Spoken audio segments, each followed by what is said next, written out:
Dear students, welcome to lecture 15 in distributed systems. Today's topic is clock synchronization. So from the previous lectures, you have understood that in a distributed system, many processes are spatially separated. Means they are may not be in one location. They are spatially separated at different places and they run concurrently. So in such processes, means in concurrent running processes, it is obvious that if those processes share the resources among them, it is economical. Means whenever you share the resources, say for example, a costly textbook is there and both three of you friends are sharing that textbook, means the cost of that textbook is shared among the three and three people are using. So it is economical, means comes in a low budget. Similarly, all the processes which exists in a distributed system will share the resources. We have already seen this. So in such situation, sharing comes in a cooperative manner or in a competitive manner. Means you three people can share the textbook in a cooperative manner. Means, okay, she is a slow learner. Let her take for 2 more days. Like that, it is a cooperative manner or it will be in a competitive manner. Means if you suppose it that it is the textbook time is 1 week for every student, after 1 week you will be in a competition to take that resource, to take that textbook. So in such a situation, means where the multiple process are sharing the resources, it will be cooperative or competitive. So for a resource, there might be some instance if that resource is already using by any one of the multiple processes, the currently requesting process should wait until it gets that resource from the already currently used process. So concurrent process must cooperate either to achieve the desired performance of the computation nature. So for that purpose, in the cooperation manner, that examples are producer-consumer or client-server relationship, or you can think of that a teacher-to-student relationship. Whatever the teacher gives information or knowledge to you, simultaneously the student should understand that concept. So there should be some cooperative approach between the student and the teacher. Like that, here the example is producer-consumer problem. Means there should be synchronization between the producer and the consumer. Without consuming the product, what is the need of producing the product? So there should be some synchronization. After producing, it should wait until the consumer consumes at least some of it. Like that, there should be some cooperation. So all these interaction, to move this interaction between the processes In a correct manner, synchronization mechanisms are implemented. Whatever a teacher gives that information to you, the teacher should bother about whether the students are understanding that concept or not. Without bothering, the lecture should not be delivered. So there should be some synchronization. Means up to this extent, did you understand? Every lecturer will understand, will ask you that you got this point or not. Like that, synchronization mechanisms means in a distributed system, the synchronization related issues are clock synchronization, event ordering, mutual exclusion, deadlock, and election algorithms.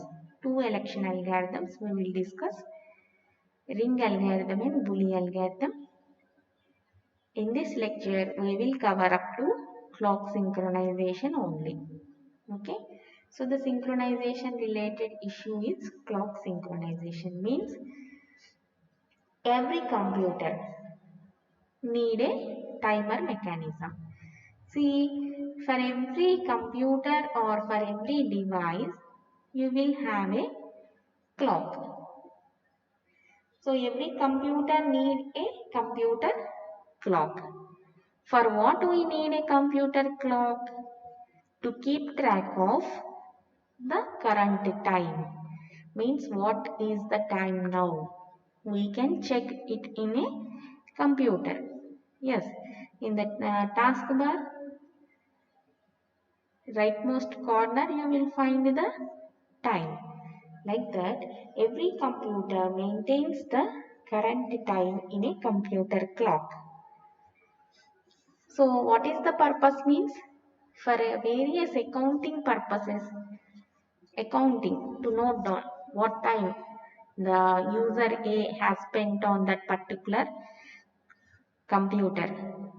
If there is if somebody goes to internet, they will charge depending upon time, hour basis, half an hour, 1 hour, that like that. To charge, the clock synchronization should be there so that the corresponding user can be charged properly.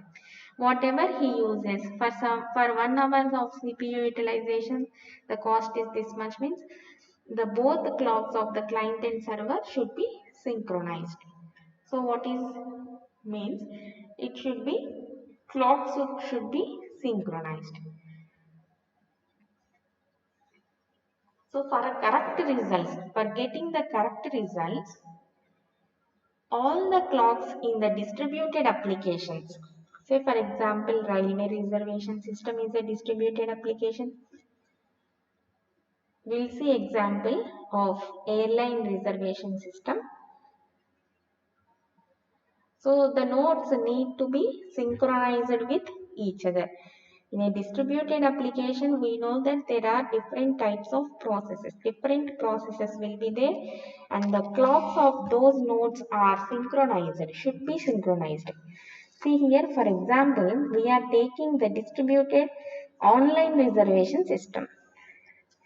Okay, to run this online reservation system in a smooth way or in a correct way, let us assume that there is only one remaining seat in some airways or in railway or in one run. So, two persons are competing for that remaining seat booked. In such a case, to whom it should be offered? You all know that whoever completes the payment of that particular seat will be given that seat. So, even if the time difference between the two bookings is very small, means the first one also paid and the second one is trying to pay, we will get already that seat was filled, booked. So, like that, In that case also we need a clock synchronization. The clock should be synchronized at every node. So the remaining seat booked almost simultaneously from two different nodes should be offered to the client who booked first. So it will be given to the client who booked first that seat. See here, even if the time difference between the two bookings is very small, it might be a 1 second or 2 seconds, even though it should be given priority to the first client. So for that purpose also we need the clocks to be synchronized. So in a distributed system, synchronized clocks always enables or always allows one to measure the duration of distributed activities. Means what time it has taken to start from one node and terminate on another node. In how much time duration, at what time we have finished the start and termination activities. So all these calculating time needs the clock to be synchronized. So it is very much difficult if the clocks of the sender and the receiver nodes are not synchronized. Say for example, I have given the Zoom link online class at 10 o'clock. If my clock and your clock is not synchronized, then you may come before 10 o'clock or you may come after 10 o'clock. So in such manner, the sender and receiver nodes, we will say that they are not synchronized. So every time we need to synchronize. That is the job of the distributed operating system. It designs or it synchronizes the clocks in a distributed system. It is the job of the distributed operating designer to devise and if we use suitable algorithms for properly synchronization of the clocks, then it will work fine. So, first we will discuss how computer clocks are implemented, how they are in use, and what are the different issues in synchronizing the clocks.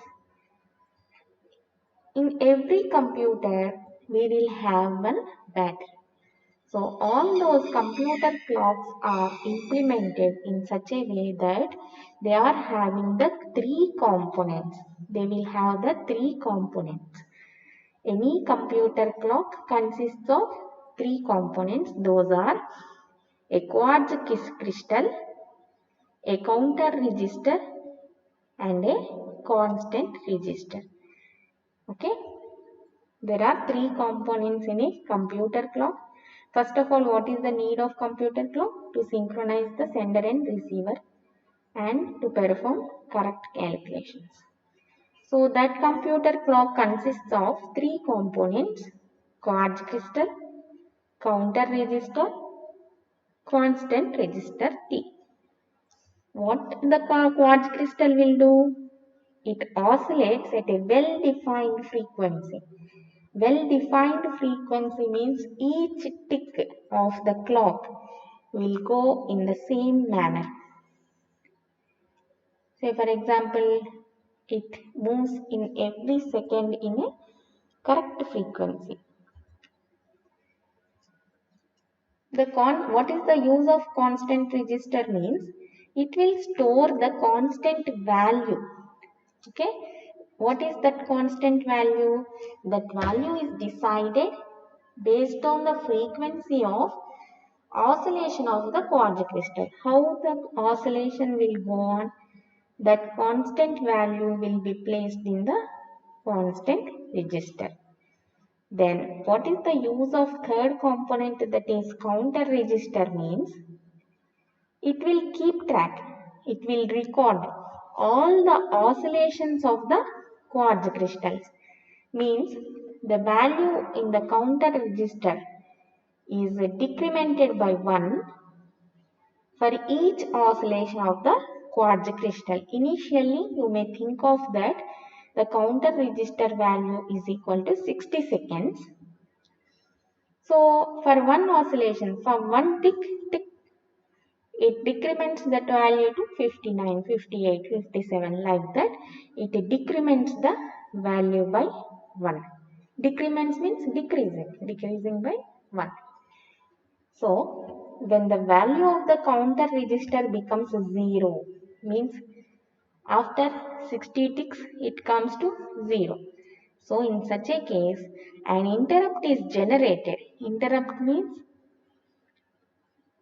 see, we can think of it as some break or a notification. When we are talking, somebody will come to us and if they say excuse me, it is an interrupt. So an interrupt is generated and its value is reinitialized to the value in the constant register. We have the value in the constant register. So that constant register value will again comes to the counter register as 60. So each interrupt is called a clock tick. Every time, say after the frequency is after 60 seconds means an interrupt will be generated and it is called as the clock tick. So what we will do in order to make our computer clock function like as usual like our ordinary clock, means what that ordinary clock is nothing but the clock which we will use in our day-to-day life, normal watches. What we need to do in order to make the computer clock function same as the ordinary clock means the value in the constant register is chosen so that it has a 60 clock ticks. So for every second 60 clock ticks should occur as in ordinary clock and the computer clock is synchronized with the real time. So whenever we are doing time settings in our computer, we should follow with the real time, that is external clock. So 2 or more values will be stored in a system. If you observe in your system, it will ask the fixed starting date and time and the number of ticks. That is the concept of how computer clocks are implemented. And in clock synchronization itself, another issue is drifting of clocks. Drift means moving slow, running slow is drifting. Always a quartz crystal oscillates at well-defined frequency only. It oscillates at correct frequency, but due to the differences in the crystals, in the quartz crystal, the constant rate may differ. So, in such a case, two clocks, the clock rates, rate means the clock ticks or the rates at which the two clocks run are normally different from each other. You can check this with the external clocks also. How many times you give the correct time in both the clocks, they will differ. So like that, with the passage of time, after some time or after some of hours, a computer clock drifts from the real time clock. Either it moves slowly. This was the drifting of clocks, means For clocks based on quartz crystal, the drift rate is approximately 10 power minus 6. So it gives almost the difference of 1 second for every 10 lakh seconds. So it is calculated as 11.6 days drifting is there. So computer clock must be periodically after 1 month or after 10 days like that, periodically resynchronized with the real time clock to keep it non-faulty. To avoid fault, we should resynchronize it with the real time clock in order to avoid the drifting of clocks. So, more precisely, if we see here, by considering this, if the real time is t and the time value of a clock p is Cp of t. So, if all the clocks are perfectly synchronized, we will have Cp of t is equal to t, right? When both are synchronized, they are equal. Cp of t is equal to t. Means C denotes the time value of a clock and it should be dc by dt should be 1. So, if the maximum drift rate allowable is, if we think of as E, a clock is said to be non-faulty. Other than this, if it is less than 1 or it is greater than 1, it is called as a faulty clock. Like that, with a perfect clock after synchronization, a perfect clock will have dc by dt is equal to 1. With any drifting, it goes fast or it goes slow. That is, if dc by dt is less than 1, we say that it is slow clock region, and it is greater than 1, we say that it is fast clock region. In such a case also, we should resynchronize it. So all the nodes of the distributed system, whatever nodes, if there are 10 nodes in a distributed system, we should periodically resynchronize it with the local clocks in order to maintain a global time, correct time, same time across the entire system. Okay. And the next is synchronization of computer clocks with real time.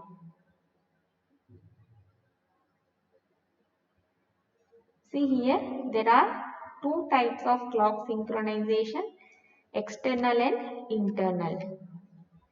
Okay, clock synchronization. Synchronization of computer clocks with real time, that is synchronizing with external and synchronizing with internal clocks. What this means this type of synchronization always needed or it is must for every real time applications. Whatever we have discussed earlier, that online reservation system is a real time application where we will use it in a real time, that is in our day-to-day life. So, external clock synchronization allows the system to exchange information about their timing events with other systems and users. So, whatever event has happened in the distributed system and the timing of the events, say for example at 10 o'clock, at 12 o'clock, at 11 o'clock, like that, about the timing of the events, they should exchange that information with other systems and other users. So an external time source is often used as a reference for synchronizing the computer clocks. Generally, the clocks are synchronized with the real time is called as the UTC, Coordinated Universal Time. That is external synchronization. Means internal synchronization means it is mutual synchronization of the clocks of different nodes. So what this type of synchronization required in which type of applications means that require consistent view of the time across all the nodes of the system. In such a cases, the clocks should be synchronized internally. Means already I have told you that in this class only what time duration has been taken from node to travel a message from node 1 to node 2, like that constant view of time across all the nodes is required. In such a case, the measurement of the duration of the distributed activities, all those purposes we need to do the internal synchronization of clocks. Next, what are the issues in clock synchronization? Up to now we have seen how computer clocks are implemented. What is the importance of clock synchronization? Drifting of clocks, what we should take care, and what are the two types of clock synchronization, that is real time clock which is external and internal mutual synchronization. So another one is issues regarding clock synchronization. So we already know that no two clocks can be perfectly synchronized. Both the two clocks cannot be synchronized perfectly. So we will say that practically two clocks are said to be synchronized if the difference in time values of two clocks is less than some specified constant, that is delta. Say for example, what is that means? The difference between the two values is called as the clock skew. Okay. Say for example, I have told that meeting is 10. If your clock and my clock is running, your clock is running 2 minutes slow, then you will attend at 10 to. It is okay. Like that, that difference between the 10 to AM and 10 AM is 2 minutes. So, the difference in the time values of two clocks is called as the clock skew. So, it is allowed or up to some extent. So, the two values of two clocks is less than some specified constant, then it is called as clock skew. So the clocks are synchronized in such a way that the clock skew of any two clocks is set to less than the specified constant value. So an important issue we should take care in clock synchronization is that we should not run the time backward. Okay? To synchronize both the clocks, we should not do it in reverse. Anti-clockwise we should not move. Backward we should not move because it could create serious problems. Means certain operations which are already happened in one clock may get conflicted with the operations by moving the backward. So different clock synchronization algorithms are used and they are broadly classified as centralized and distributed synchronization algorithms. For what we are following algorithms means to synchronize the clock. Clock synchronization algorithms are broadly classified as centralized, distributed synchronization and distributed. So in centralized clock synchronization algorithms, any one node will have the real time receiver. Means that node will receive the real time. What this node is called as, it is usually called as the time server node. Okay, clock synchronization are of two types, that is centralized and distributed. Hope you got this. In centralized clock synchronization algorithms, out of different nodes, one node will act as a real time receiver. Means it receives that real time. That node is called as the time server node. So that clock time received by that particular node is marked as correct, or it will be considered as correct and used as the reference time. So here the goal of the algorithm is to keep the clocks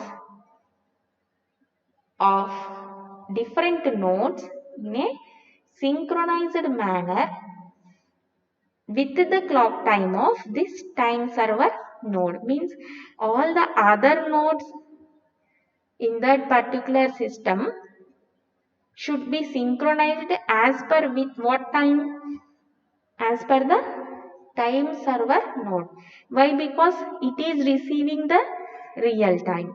So what this algorithm will do? It will synchronize all the other nodes clock time with the time server node.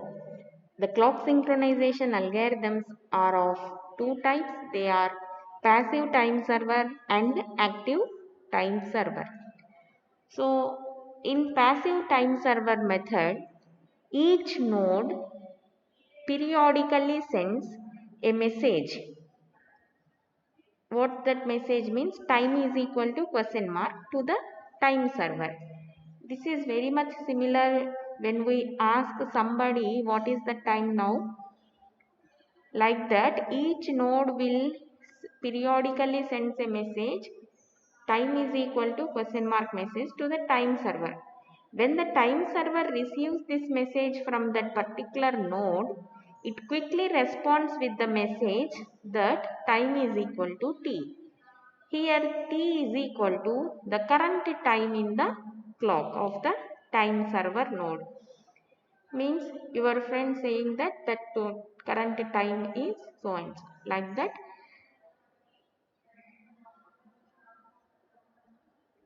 it will get the current time from the server node.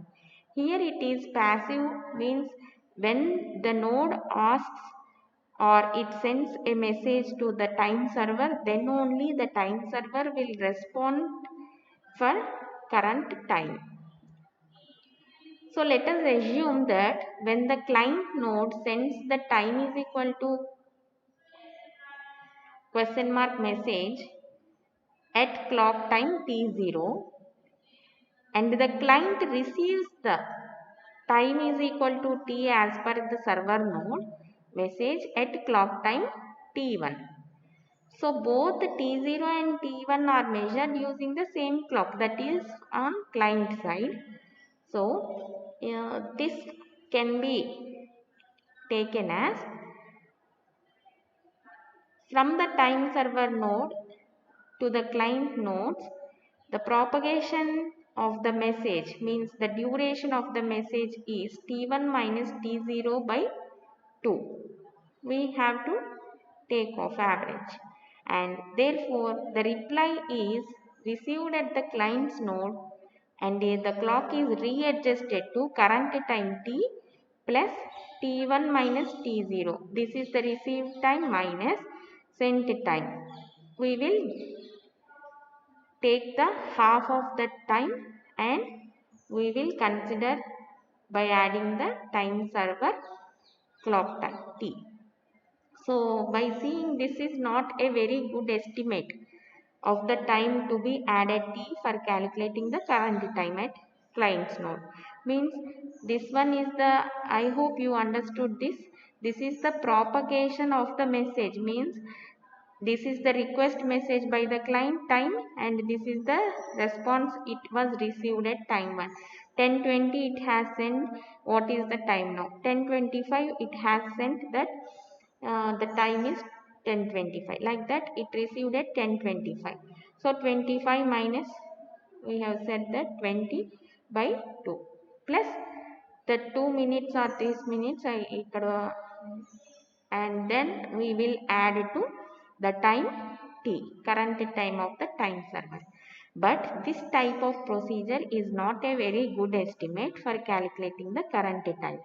So what are the two other proposals proposed are, two methods which are used are, it is assumed that approximate time taken by the time server to handle the interrupt, that is that request message, and process a time is equal to question mark request message is known.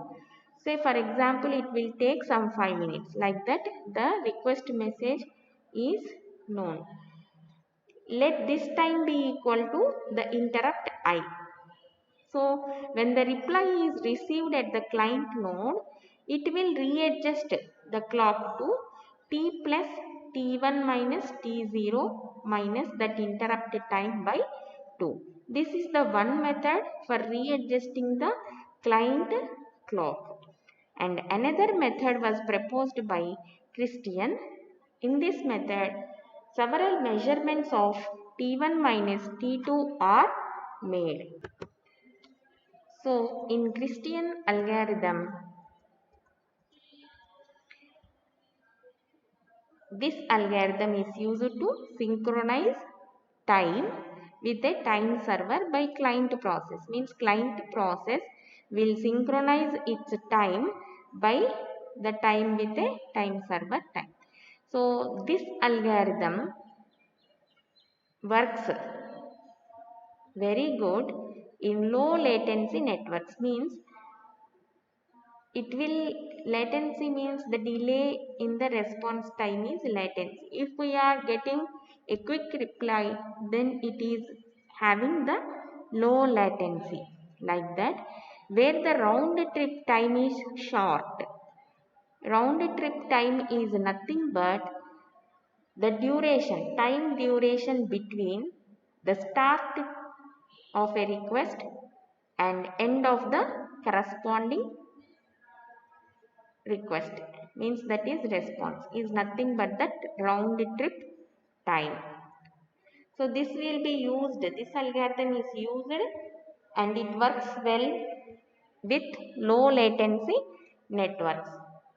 Say for example, this is the clock server and the process client is sending the request to the time server and the response is received at time t1 with the current time. See here, this is the round trip time. Request is initiated at t0 and response is received at t1. So this duration of time is called as the round trip time, t request and response. Like that, here the algorithm will have these steps. All the client machines sends the request for fetching the clock time to the time server at time 0. Nothing but the request message, that time is equal to question mark.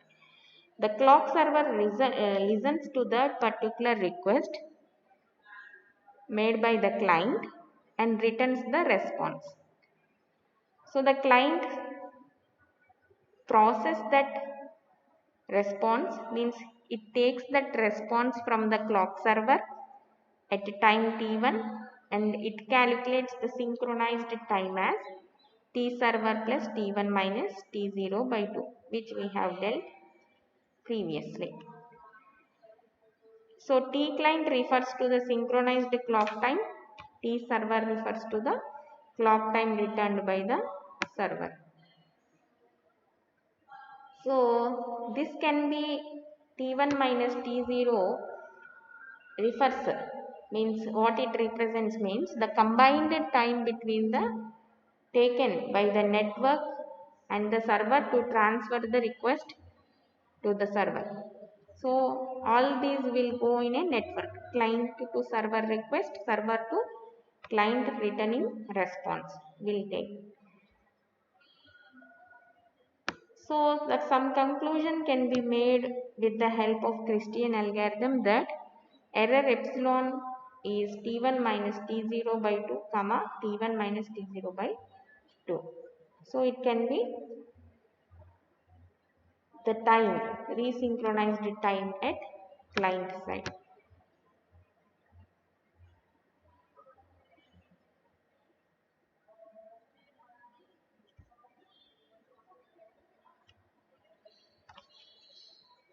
So this was the proposed Christian algorithm.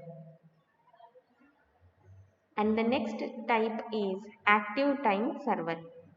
In the passive time server, we have already seen that there are two methods which are having interrupt, and another one is Christian algorithm. And in active time server algorithm, the time server only responds to the request for time from other nodes. Means this is the case in passive time server approach. When the server receives the request, then only it responds, right? But in active time server, the time server only periodically by itself, it periodically broadcasts, means it sends to all the nodes in the system its clock time as time is equal to t. So the other nodes receive the broadcast message, and they will use this broadcast message they are getting from the server node, and they will resynchronize or they will correct the time with the received time with their own clocks. But here, if the broadcast message is received at a node after some time, it will be a fault. Means if there is a lapse in the network, obviously there will be a fault. So how, without that fault, it will readjust the time to t plus t0 time, client time plus the server active server time spent clock time. So as I said, if the broadcast message reaches too late at the node, it will be a fault. Because of the communication failure also, it may not receive the correct time in correct value. So this incorrect value is one of the drawback. And all another drawback is this must support, this approach must support the network. Broadcast facility should be supported by the network, or not all networks will allow for broadcast messages.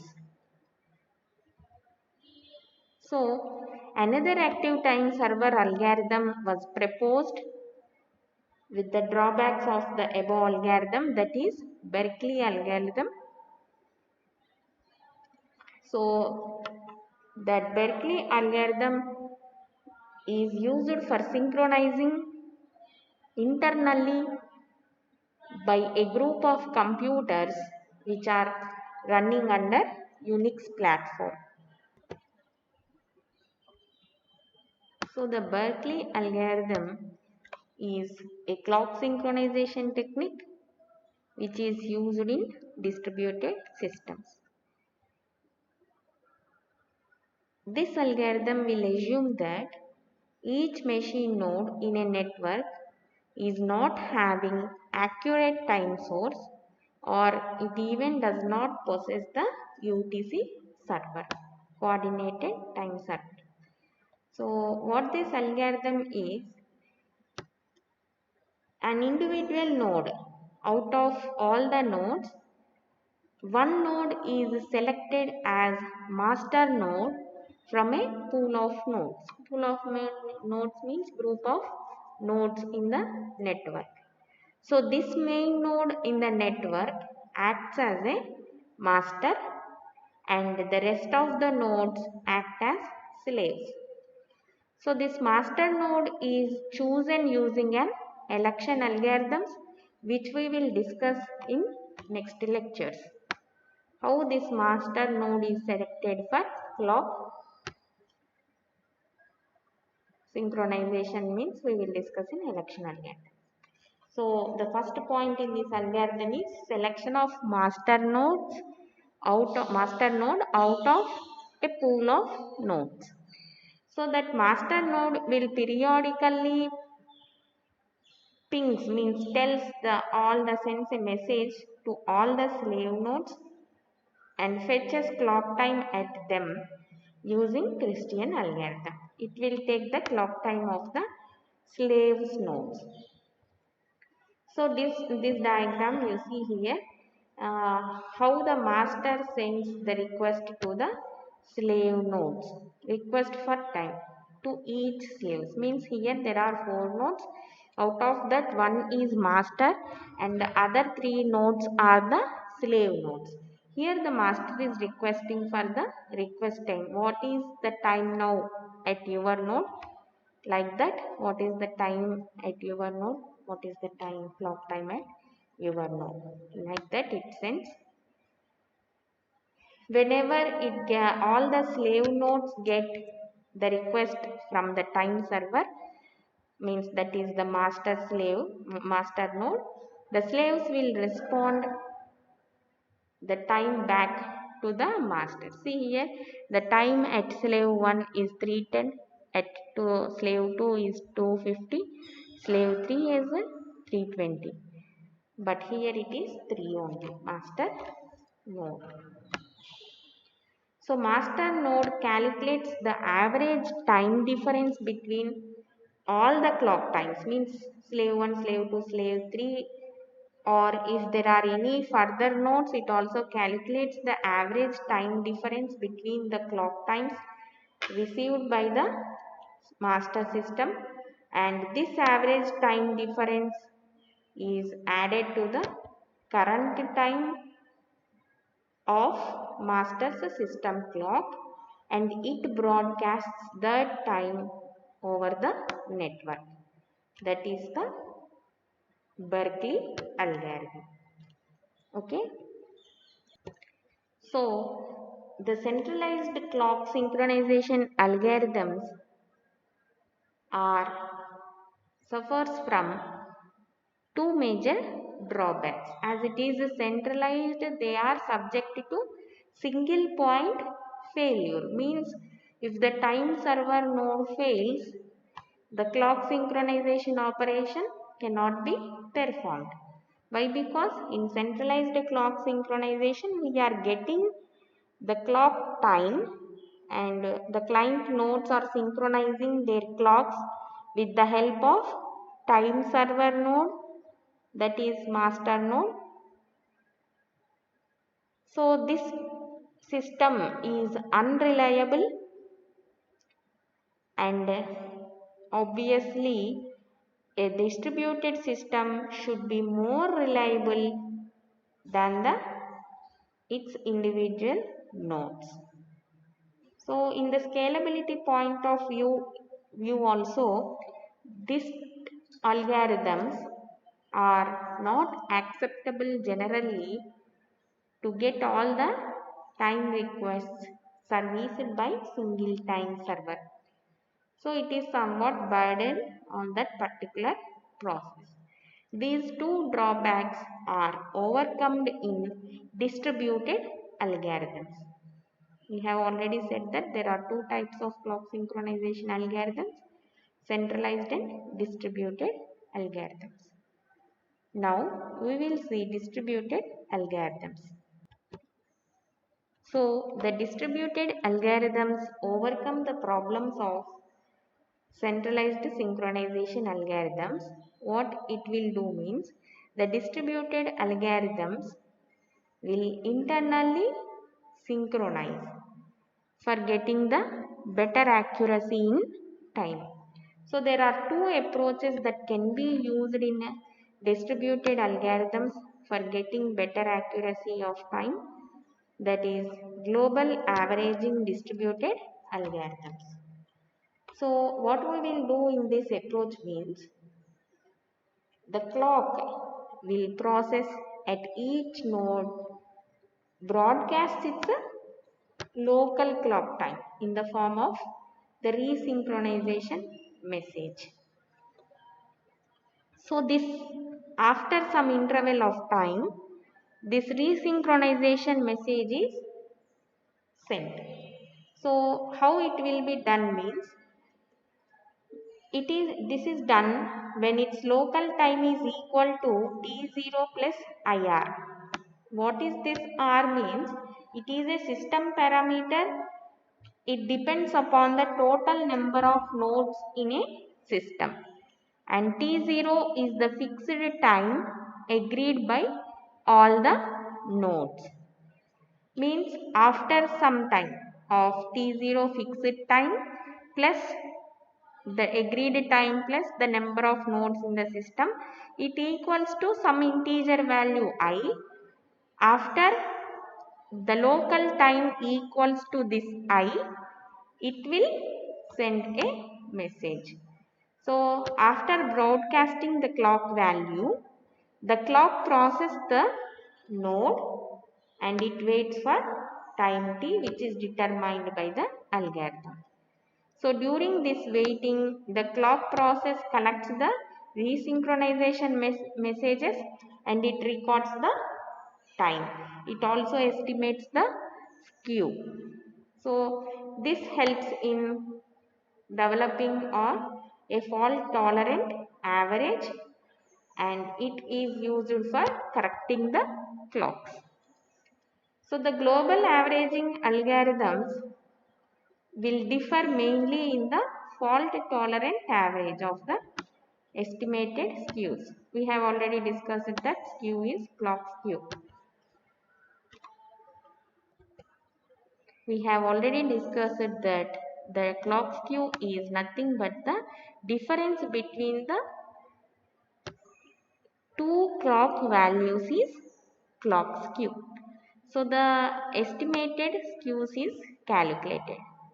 So in global averaging, the commonly used algorithms are, the simplest algorithm is what means it is to take the average of the estimated skews. Difference between the two clocks is the skew. So we will take the average of the estimated skew and use it as the correction for the local clock. We will get all the estimated skew values from the nodes. So to limit the faulty clocks means if there are any faulty clocks in some nodes, we will take the average value of the estimated skew with respect to each node and it is compared to some threshold value. If it reaches, means the skew is greater than this threshold value,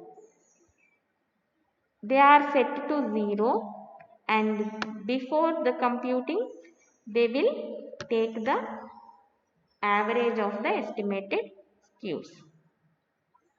Okay, means if the compared value of the difference between the estimated skews is compared against some threshold value, if threshold is 5 like that, if it is greater than the threshold values, they are set to 0 before computing and the average of that estimated skews will be taken.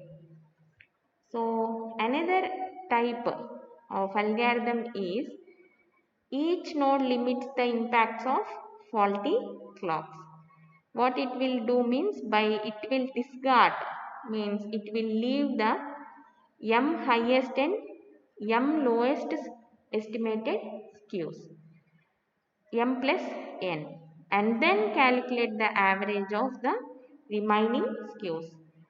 So faulty clocks means the time is wrong.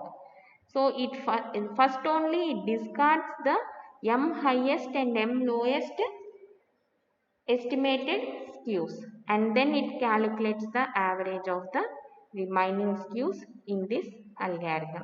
So the value of m is usually decided and it is based on the total number of the current nodes. So the estimated average value of the remaining skews of the remaining clock nodes is used as the correction for the local clock. Here we are avoiding the faulty clocks.